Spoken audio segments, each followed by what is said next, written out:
Hello, welcome to the Comic Coach podcast with me, Em Stroud, and we are all about how can you have more impact in leadership and life, which is a good thing to talk about. And I'm very pleased that I get to chat to the lovely Paul Pape all the way from the United States of America. Hello, Paul. Welcome to the pod. Hello, and thank you for having me. It is delicious to have you. It's delicious to have you. And as we do with all good podcasts, obviously we've been chatting before, and there's many good things that we share, theatre backgrounds and various different things. And I love the tools behind you. And if you're not watching this, just have a little look at what's behind Paul. It's a very good backdrop, ever I've seen one, sir. Now, all of my good listeners will know on the Comic Coach podcast, which of course is me, I always like to start with 6 questions all about impact and what that really means to you. Paul, are you ready? I am ready. I mean, he's such a pro. You're like, yeah, I can answer it. You know, the man that has done over 500 episodes of his own podcast, he knows what he's talking about. He's there. So question number 1, I feel like I've now gone into quiz mode, but it's okay. Question number 1, who has had the greatest impact on your life? Living, like an actual human living person, I would probably say the person who has most impact on my life has been my mom. Just because of her upbringing, where she came from and where she's at and how she's managed to do everything, raise 3 kids, but then also have allowed us to do and become the people that we were meant to be, as opposed to trying to force us into a situation. Like I grew up poor, like it's so extremely poor, but I didn't know I was. That was the interesting thing. And to see my mom work as hard as she did to get us to where we're at. And then I've got 3 kids of my own now. She's a great grandma. You know, it's like we're doing, she's doing everything that I would hope I would emulate. So as far as like impact, I think that's really her. I kind of like emulate her and how she's done what she's done. I love that. And what's your mum's name other than Mama Paul? Her name is Gidget. Gidget, what a great name. What a great name. And I mean, she just sounds amazing. And it's this thing. And this is why I love this question, because I think quite often we're so busy in our life and, you know, life is so fast paced that actually we don't take a moment just to kind of go, yeah, who has really impacted it? And, you know, there's different people at different times and, you know, let's pick it up for your mum. That is good. Okay. Question number 2. What keeps you motivated in what you do? That's a great question. I love it's a good one. What keeps me motivated? If you know who Ash Ketchum is, he's the kid in Pokemon. He likes to collect all the different Pokemon. For me, I love learning. I've had this desire, this drive to know as much as I can. So much like Ash Ketchum, I try to catch it all. So for me, the thing that keeps me going and keeps me like really motivated is learning and uncovering how to solve more problems. To me, it's really fun to unpack life and all the different challenges that I've had the joy of working with over the years, and then just kind of tucking that information away to be able to pull it out later. Yeah, I love it. And it's, you know, it's a beautiful thing, you know, having all the tools behind you, because it's that thing, isn't it? As you go and explore and, you know, you kind of go that sort of curiosity, you end up with a big toolbox of various different things that have helped you, that have helped others. And then you never know exactly when you're going to need one, but suddenly it just pops out and you're like, and it just pops because it's been kind of part of you, you know, and it's that thing. And that constant, for me, I have that constant curiosity of like, I wonder what happened. I wonder how did they do that? And there's that wonderment. And, you know, people that know me will know that I'm also a clown, and a lot of clowning is all about wonder and just taking time in that place. And from there, everything is possible, which then has a real impact on how I show up in the world. So I love it. So many good things. How do you play? I play every single day, actually. And I think it's absolutely 100% necessary, because as a creative, if you're not willing to play, like I have a morning ritual. I get up and I use my imagination as a tool just to start my day off, because the type of work that I do is I make other people's memories tangible. Basically, people come to me to make whatever they can come up with, but they just don't know how to get there. And so for me, play is just when I love going to the grocery store or the hardware store and just seeing things for not what they're supposed to do, but what they could potentially do. And so for me, it's always like everywhere I go is like a giant children's play box. And I love to just kind of dig around and see what things could be and like what I can make of them. My wife says I have idle hand issues, where I like to constantly be making things or messing with stuff. And And that's how I play it. For me, it's just exploring what everything can do. And I've fortunately been able to pass that on to my kids. I can watch them grab anything and just, go off into their own fantasy world, which I think is awesome. So play. Mm. And I mean, I so hear you from sitting over here in London. As I was just saying before we started recording, yesterday I did a gig at an amazing festival here in the UK called Wildkind. And I was talking about why we should all laugh more, think more, and play more. And I asked this question, as I know, a couple hundred people in the audience, and I asked the question, how many of you play enough? And literally 4 hands went up. Oh, And this is the thing, right? Somehow adults have forgotten how much play can impact how we feel. And just, and therefore it then impacts our life and it impacts our leadership and it's all of this. But, for me, it's that giving ourselves that gift of being able to explore, being able to play. And we all play in different ways, of course, but it's about allowing. And I love that whole idea about like a morning ritual or morning practice of like just play and just like, where am I going to go with my head? I love it. I love it. I love it. Ah, very good. What is one action that you take that's really impacted your life? one action that I've taken is really interesting. Um, I have a tendency to find myself in situations in which people ask me to do things that I may not know how to do them, but I've always taken the improv approach to yes and. Mm-hmm. Can you do this? Yes and. And then so in doing that, I've learned the most valuable lesson for me is to bend, not break. You can become so fixated on how something has to be done or how something should be or whatever that you become an obstacle to your own success. And so I found that in those situations where I maybe not know or I may have to learn to grow, I have a tendency to bend as opposed to becoming rigid in my thinking. So I think that's probably the biggest one that I've had is to kind of just see where things take you. Don't be so firm in how you think things should be. I love it. And, as a fellow improviser of pretty much my entire life, it is that thing, right? Of there's that whole beautiful thing. And I truly believe that every single human being would benefit from going doing an improv class. Oh, 100%. 100%. You Because know? if anything, it just teaches you the yes and. My wife, she works in theater, and her the guy who builds all the sets, the foreman for the set building, is a no and. Like anytime they Right. ask me anything, it's a no and it's such a like the world has so many more possibilities when it's yes and Mm. you may not have to do it exactly the way that they're asking, but to completely close it off just makes life so much more difficult. It's like have fun Yeah. and just Yeah. I being so open. hear you. And because for me, there's always that bit in between because the word no is okay. It's okay to have clarity and go, no, I can't do that. That's fine because everyone knows where they stand, right? Right. Not a no and we tried it before and it didn't work because that's just rude, right? But there's also that thing where from the impro world, there's the yes and, but from the coaching world, the thing that I love is the yes how. So when somebody comes to you and then asks you that question and then kind of goes, and you're like, and your instinct might be like, yeah, but we can't do that. No, we can't do that. You go, yes, so how? And you turn it back. And what it does is it keeps the conversation going. And then somebody goes, well, this is how I've been thinking. And then suddenly the dynamic and then how you're impacting that conversation can just massively change. So that's my little thing on that. I love it. I love these questions. Paul, you're brilliant. You should do podcasts. Oh, right. You have. How do you take care of yourself? Uh,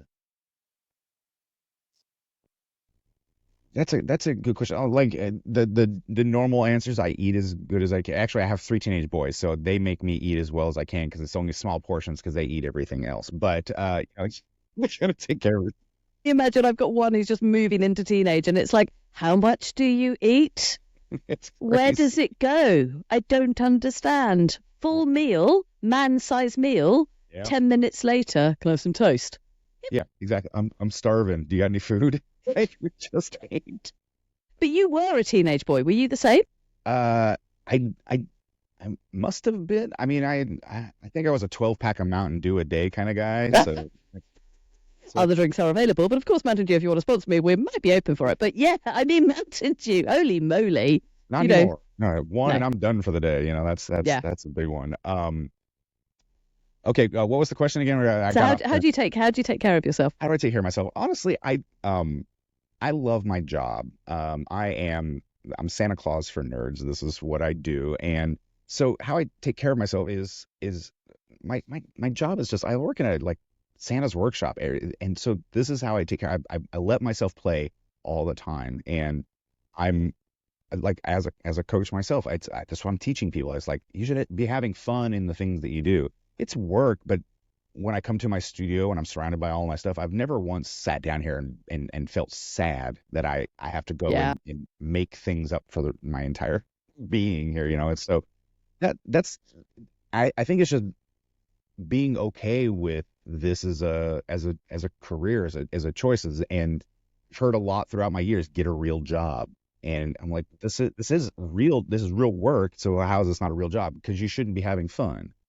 And I'm like, well, why not? Like, Yeah. Who why made that rule and why have you followed it? It's like, right? when did you get the whole rule book that all business and work has to be serious? I don't know who wrote that book, but whoever it is, they can do one, and they probably died in the 1920s. You know, it's like we've moved on from the industrial age where work Yes. was really, really genuinely hard. And you just kind of think, yeah, and I love that whole idea about making that decision for you and doing the thing that fuels you, therefore, is the biggest way that you can take care of yourself, because we only have one life, right? And no 100%. doubt you've met so many people who are like, oh, I can't change that. I can't, Yeah. I couldn't do that. And it's like, when did you learn that? You Right. know? And we are given rules throughout our entire life. And I love to talk about this on stage, is that every rule is like a brick, and we put it around us and we create these like brick walls of rules and structure because that's what we were told we had to do with it. But we don't ever put windows or doors in that box that we create. And so we're stuck and we have no access to like boundless potential and the fun that life actually has to offer because we've constricted ourselves. And then we go around telling everybody, think outside the box. And you're like, you made this around me. Yeah. And what I do is I'm a lefty. I don't know if that makes a huge difference, but like when most people give me rules, I have to think about how to do it the opposite way because everything's Mhm. kind of backwards for me. And so I've never really built the box. I've kind of just like thrown all the rules in the corner, and I know they exist and I'll use them when I need to, but I still have access to everything else. And so for me, the life and the fun and all of that, it's all accessible. And then it allows for innovation, which is a huge part of my life, is to be able to have the rules to pull from, but also have all of the access to imagination. And then you can create innovation out of any of that because you're not confined to your box rule. Yeah, and it's so true. And the thing is, it's like, if you think about a really big playground, there's a fence around the playground to make sure that you're safe if you're a little kid.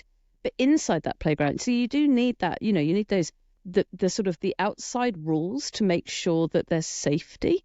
Because Sure. from safety, you can then go and explore and play and create and innovate and do all of those cool things in whatever way you want, right? And it's such a joyful thing. And you're so, so right with that whole how we're given this, you know, sort of prescriptive way. This is what you do. And just, watching my son, he's about to go back to school.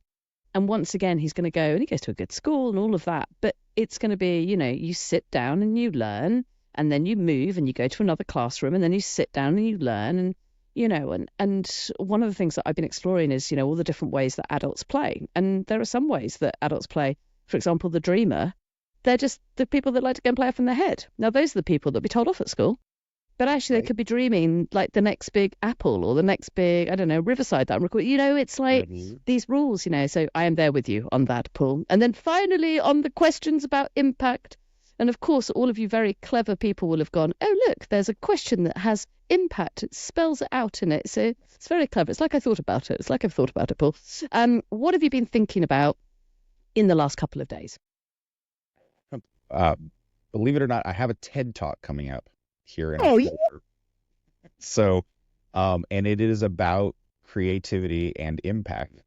So, um, all I have been thinking about in the last, like, it's been more in the last few days, is how best to deliver this message where I want to encourage people to use their imagination, but to not stop learning, because it's when you combine those two things that you really unlock the boundless potential of humanity.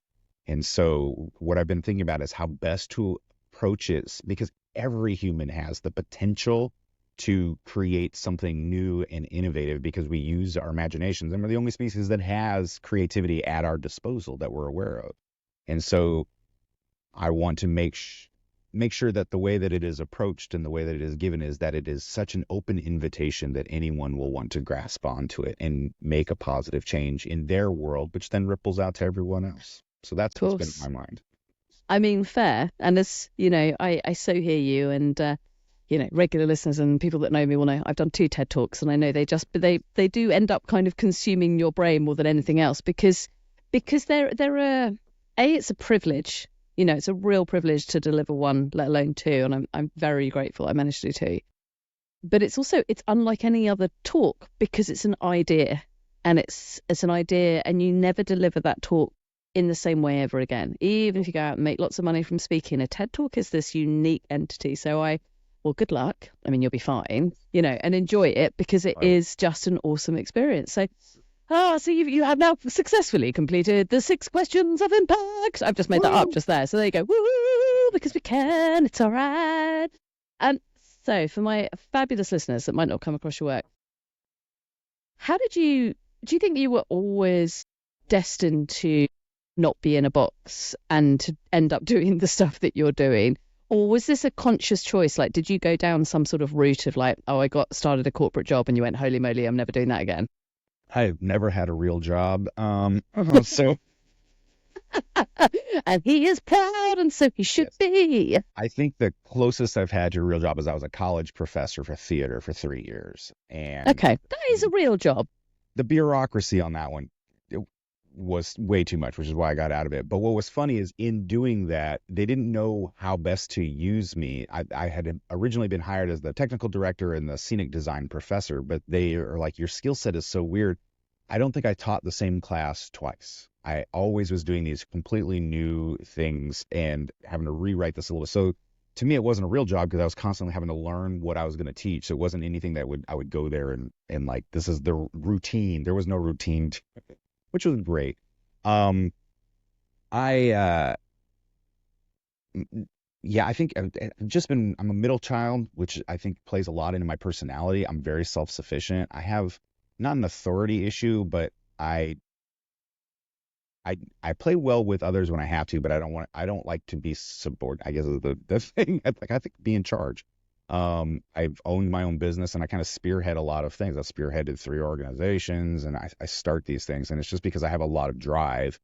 And so, for me, I think I've always been destined to do something that is mowing my own path. I don't think I ever would have been able to really kind of fit in. I live in a military neighborhood, ironically, and so my wife and I are artists in a neighborhood of very strong structure. We have a 15-foot skeleton that lives on our front lawn year round. We're those people. But I think it's interesting because they want this firm structure in all of their life. They're out there mowing and making sure the grass is the right height and all of this stuff. And we're not. We are the opposite. I have a tree house in my backyard, which is beautiful. I've got, we have a little bit more wild freedom here. And I really enjoy the fact that we are that house in a room, in a neighborhood of sameness that we kind of stand out. So I think I'd always be that person. Yeah, and it's so interesting, isn't it? And I mean, we have a few military towns here in the UK, not quite the same level as I think you do in the States. And there is, and I sort of understand, the construct of needing that sameness and the discipline, because I think that is how the military operates, otherwise it just doesn't operate. And it's the chain of command. You and I would be terrible in the army. Let's face it, we would be awful. We would both be absolutely awful. So if you're listening to this and you're in the army, do not try and recruit me and Paul, because we'd be rubbish, absolutely rubbish. But it's that thing. And as you say, it's allowing yourself and your children, to really be who you are and things. And so when you're working with people, and I know you work with lots of different individuals and organizations and things like that, what's the thing that you witness that really holds people back from really living their true lives? Wow, these are some really good, deep questions. I like these. The sad answer is themselves and their expectations.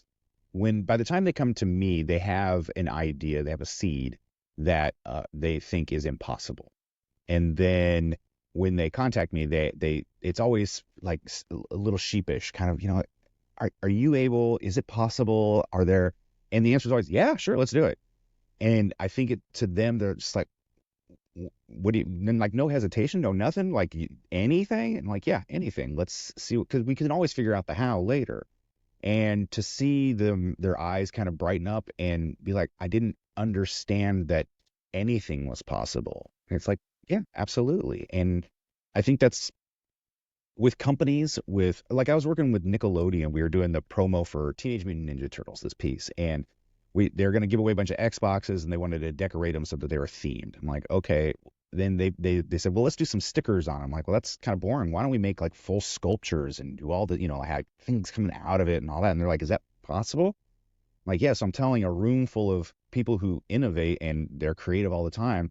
Like, yeah, just take the reins off. We can always come Mm. down from there, but let's dream big and then see what is possible. And every single one of it like changed the way that the job was approached, because they were like, oh, well, what about this? And like 30 different artists were like, oh, what about this? I'm like, yeah, sure, let's do it. And so, yeah, I think people stand in their own way because they feel that they have to be limited, and there's no point. Yeah, and it's so interesting. I wonder if you've come across this thing. I mentioned this obviously on my previous podcast, but it's the Disney method. So obviously it comes from Walt Disney, and it's that whole idea, and it's really simple. And you just literally let people go into Dreamerland, so everything is possible in Dreamerland. And then once you've been in Dreamerland for a certain period of time, you then go into realistic land. And then once you've been in realistic land, you write stuff down. Then you go into critic land. And what you really witness when people are doing that, and it could be about an amazing creative project, it could be what you want your team or your business to look like, right? It works in lots of different places. But what's so fascinating to me is that it always requires someone like you or I to sit there and go, you're allowed to dream. Everything is possible. It doesn't necessarily mean that you're going to do it. No. But if you haven't thought it, you don't even know if it's possible. And what's fascinating is quite often on a piece of paper, if that's dreamer, and then the realistic, actually they're quite often not that far away. And the critic is just the stuff that will get in your way of doing it. And as soon as people go, oh yeah, it's only that, and then we can find a solution so that we can get to those beautiful places, right? That, oh, I've heard that so many times. And to me, it's a beautiful sound, because Isn't it? it's like someone's like opening a book on an old treasure, or opening a lid of an old treasure chest, and like they didn't know, and it's all inside. They're like, oh, like, and so I see it all the time, or I hear that sound on the phone or whatnot, and it's very eye opening. I'm working with clients right now, and I'm like, and we're talking about marketing, and I'm like, well, what did you think about this? And it was that sound. Oh, I'm like, you just see, oh, and then like possibilities. And it just opens up, and it's so interesting. So I love that sound. That beautiful thing where you just go, quite often, I feel for both you and I, it's in our different ways. We're kind of the permission givers. Yeah. And quite often I'll just show up somewhere. And again, with this talk that I did yesterday, I just asked everybody, can you, for the rest of the week, can you just give yourself permission to play? And they were all like, yeah. And I was like, I'm getting you to say yeah out loud, because then you're far more likely to do it. And you could see, and then at the end, people going, I never give myself permission to play. And it's like, come on, people, because that's what impacts how we feel, right? And you could be sitting in a corporate room, you could be sitting at work, but it's that allowing of our kind of own creativity and all the stuff that you're obviously going to be talking about in your TED Talk really soon, because you're like, oh my gosh, all the world, I'm talking to the Comic Coach podcast. So I could talk to you for hours, but I'm of course aware of your time and of course my good listeners' times. But I've got one final question that I want to ask you, Paul. Okay. If someone was listening to this and they're a leader of an organization and they want to create more impact, what would be one thing that they could do? Listen to hear, not listen to speak. Because, and what that means is, believe it or not, everybody that you are around, if you are a corporate leader, everybody who works under you on the same level and above you are living completely different lives. They all have different pain points. They all have different hopes and desires, and they've all had different experiences leading to where they're at. You all happen to be in the same place at the same time, but believe it or not, they all have different opinions and ideas that can be the next big thing. But we find ourselves typically in places of position, or of leadership position, where because we have been elevated by our peers to be in this new position, we discount the people around us because we are thought to be the leader. So we have to be the ones who come up with this. if we actually listen to other people with the idea of understanding, of actually taking their information and genuinely approaching it from not a place of attack where someone's coming after my job or my position or any of the clout that I've gained, but instead it's just there to kind of help benefit and move things forward, you'll be way more likely to be seen as a great leader, as a great place to be working. Your retention for employees will be a lot higher.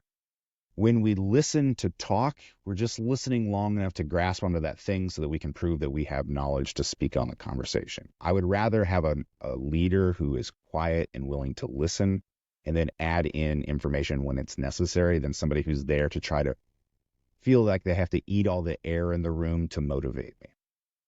That'd be my answer. I mean, I love it. Paul, I genuinely could talk to you for hours because you are awesome. How do people find out about you? How do they find out you and your work, lovely man? If you would like to hire Santa Claus for nerds, you can find me at paulpapedesigns.com or on most of the socials under Paul Pape Designs. And then if you want to hire me as a speaker, as a coach, or a consultant, you can find me at paulpape.it, where you can learn how to Paul Pape it. And I mean, it's good. It works, doesn't it? It is good. Paul, it has been an absolute joy having you on the Comic Coach podcast. Thank you ever so much, lovely.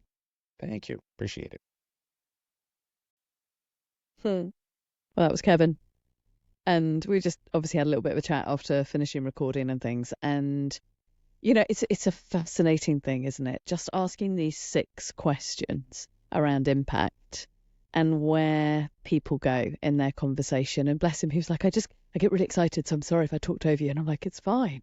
You know, because again, it's that thing of how he has been impacted. And I think the stuff that really landed with me, and there's loads that he said, yeah, that I love that word comfy. Somehow it feels even nicer than content. Comfy feels even nicer as something to aim towards, doesn't it? So again, just thinking actually that choice of language might impact me, and that might become the word that I use rather than content. So that's percolating in my mind. And then also what's percolating in my mind is that, yeah, the impact of our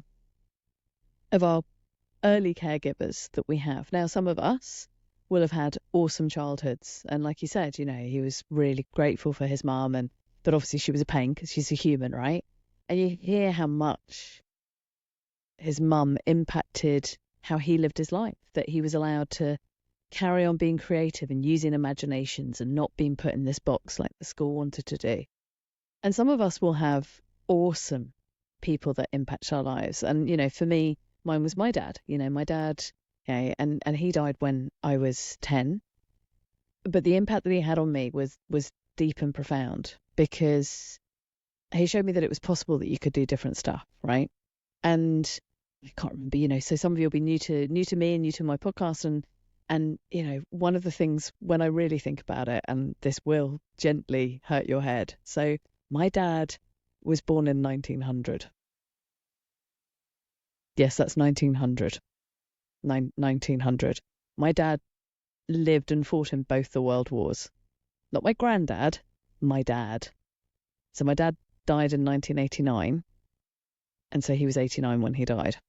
And so, you know, and as I say that, it's like, I know I am literally a miracle, because my mum thought she was going through the menopause, and then actually she was pregnant, and obviously my dad was 77 when I was conceived. So yeah, my dad, you know, when I think about the impact of possibilities, and although he was only with me for such a short period of time, I mean, you know, whether you believe in spiritual, and, you know, my dad's always been around me, and I know that he's always looked after me in one way or another. But in terms of being alive and watching and witnessing my dad, you know, going back to that song, you know, Don't Let the Old Man In. You know, my dad, up until literally the 3 weeks when he was ill before he died, my dad was running, I think, 2 businesses. It might have even been 3. You know, everything was done with a handshake relationships. Because, you know, I remember when we got a fax machine, and it was like the most revolutionary bit of kit that my dad had ever seen. And he had these amazing books where we used to, they were ledgers, right? So he used to invest in the stock exchange. So he used to write, you know, in different colours, depending on, the green was when it was going well and red was when it wasn't. And you can hear, right, as I'm saying this, and he he used to have sweets. So my dad used to sell sweets, and for those of you that are very observant, you'll see that on my arm there, for those of you watching on YouTube, one of my tattoos is Bertie Bassett because my dad was involved in Bassett's.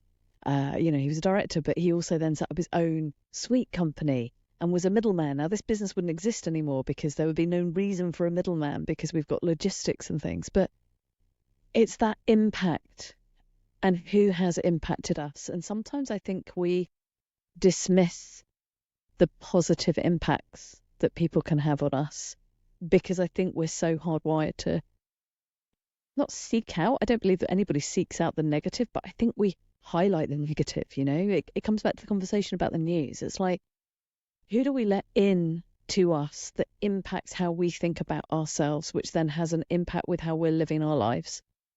How many people have impacted you because they've said something and you've taken it to be true because you've believed them, because you've given them that power, and so therefore it stays true? And I know, having coached literally thousands of people, that all of us have had the positive impact and all of us have had the negative impact.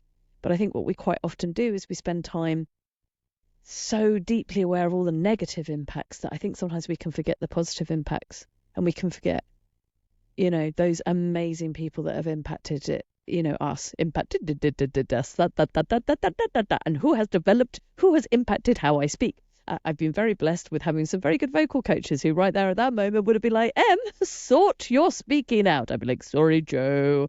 So yes, so much from Kevin. And I mean, he, on a professional, Ogilvy, worked at lots of different agencies, and now, talks about storytelling, creativity, and has done some absolutely awesome things in his life.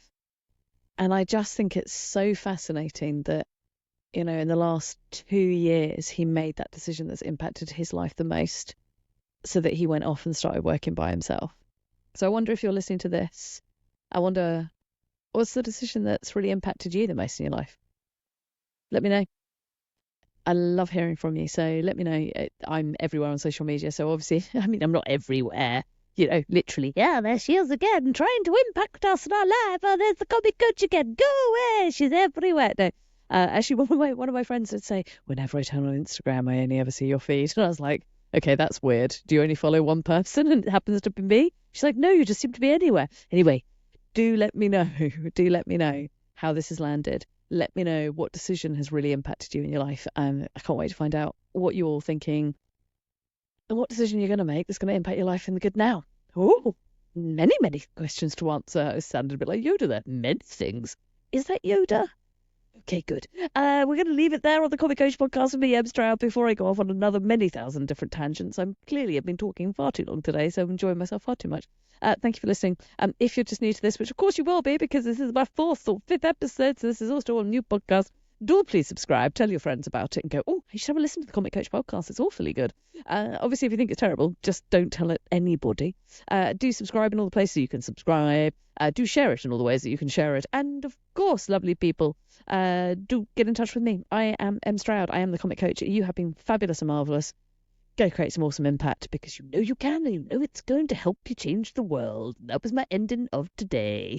Thanks for listening. Chat next week.